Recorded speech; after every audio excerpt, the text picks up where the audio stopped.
Today we're going to go over muscle energy treatment for sacral somatic dysfunction. The way that you can remember how you're supposed to do it is you can think of the patient's upper body as the first part of the sacral diagnosis, and then think about which side they're going to lay on as the second letter in their sacral diagnosis. So in the case of Dr. Seals, as he sits, if he had a left-on-left sacral torsion, first thing we would do, the left part is his upper body, so he's going to turn to the left, and then we're going to have him lay on his left side, which is going to be forward onto the table. Okay. From here, this gets you into your rough position of where you need to be.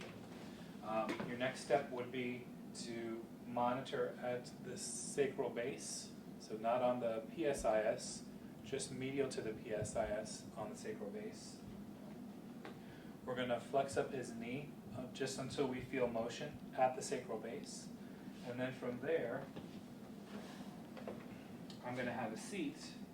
I'm going to balance his knee on my knee, and then we're going to push his ankles down towards the floor using my knee as a fulcrum. So I'm going to push down until I feel maximum motion at the sacral base here, and then I'm going to ask my patient to lift his ankles up towards the ceiling. As he lifts up, I'm going to feel that back here. Go ahead and relax. As he relaxes, I'm going to take him further down into a new barrier. Go ahead and push up towards the ceiling. Relax. I'm going to push a little bit further and lift up towards the ceiling.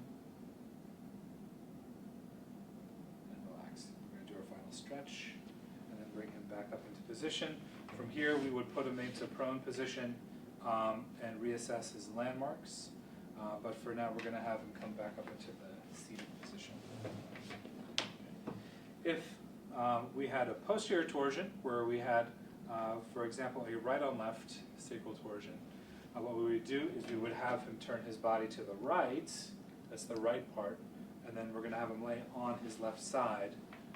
So that's our right on left sacral torsion. Now he's laying on his left side, which is the axis. Just like before, this is our rough position. And from here, we're going to feel the sacral base, and we're going to reposition his knees and flex them up until we feel motion at the sacral base. And then from here, we're going to position him with his knees on our knees this way. We're going to monitor at the sacral base in question. Okay, and then here we're going to push at the knee, not so much at the ankle. Up here at the knee, we're going to have him lift his knee up towards the ceiling and relax. Push down at the knee, lift up again, and relax. And then push up one more time and relax. Do our final stretch, bring him back up onto the table, and then we would reassess from that point. In the case of unilateral dysfunction, unilateral shears of the sacrum, we're going to reposition him into the prone position. And then we want to think about what the sacrum is doing. So in the case of a unilateral flexion, so if he had a left unilateral flexion, then that means that the left sacroiliac joint is glided downward in position, and so the ILA is going to be very prominent on that side. The sacral base is going to be deep on that side, and when he breathes in, and the sacrum would be counternutating or going into biomechanical extension, that's going to be a difficult motion for him because his sacrum is relatively flexed on that side. And so to treat this somatic dysfunction, we're going to abduct and internally rotate his lower extremity on that side. That's going to pull the innominate laterally out of our way. We're going to place the heel of our hand right onto the inferior lateral angle, the ILA, which is the portion of his sacrum that's prominent. And then we're going to apply a pressure into the table and slightly superior on his ILA on that left side. and we're going to couple that with his breathing. So we're going to have him take a deep breath in. As he breathes in, we're going to apply pressure. You can do this from a standing position and apply pressure down onto the ILA as well. Then as he breathes out, we're just going to resist the motion that we feel. As he breathes in again, we're going to apply downward and superior pressure on the ILA. As he breathes out, we're going to resist. And then as he breathes in again, we're going to apply downward and superior pressure. And as he breathes out, we're going to resist. This is respiratory assist muscle energy, so ideally you would do 5 to 7 cycles of breathing to treat that somatic dysfunction. And then at the end of that, we would bring his leg back into neutral position, and we would reassess at that point. In the case of a unilateral extension shear, we have the left, so if you had a left unilateral extension shear, the left sacroiliac joint, the sacrum is glided forward, or glided superiorly within its joint. And so you have a sacral base, which is very prominent, or shallow, on the left side, and you have an inferior lateral angle, which is deep on that side.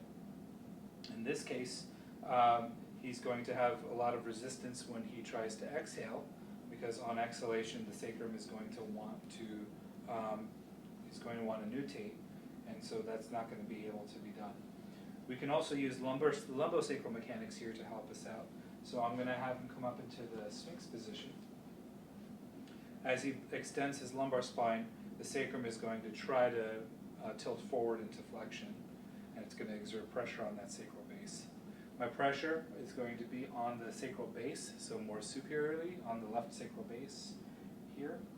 All right. I'm going to, just like before, abduct and internally rotate his lower extremity to move the ilium laterally out of my way. And this time we're going to have him take a deep breath in, and then take a long, slow, deep breath out. And as he breathes out, we're going to apply pressure down and inferiorly on the sacral base. And then breathe in. As he breathes in, we resist. And breathe out. As he breathes out, we're going to apply pressure.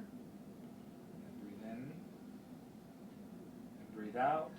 As he breathes out, we're going to apply pressure. And again, we would repeat this ideally for 5 to 7 breath cycles for respiratory assist muscle energy. In the case of a bilateral flexion or bilateral extension, you would treat exactly the same way as you would for a unilateral flexion or extension. He's already in position, so in the case of a bilateral extension shear, you would just abduct and internally rotate both lower extremities. And your force, rather than being over one side or another, would be dead center on the sacral base, and you would push in while he exhales. Okay. In the case of a bilateral flexion shear, your force would be on bilateral inferior lateral angles. You would be laid flat. We would still abduct and internally rotate the lower extremities, but we would apply superior and downward pressure on inhalation on both sacral bases, again for 5 to 7 cycles. Okay, you can sit up. And that is the setups for muscle energy for sacral torsions, sacral shears, and sacral shears both unilateral and bilateral.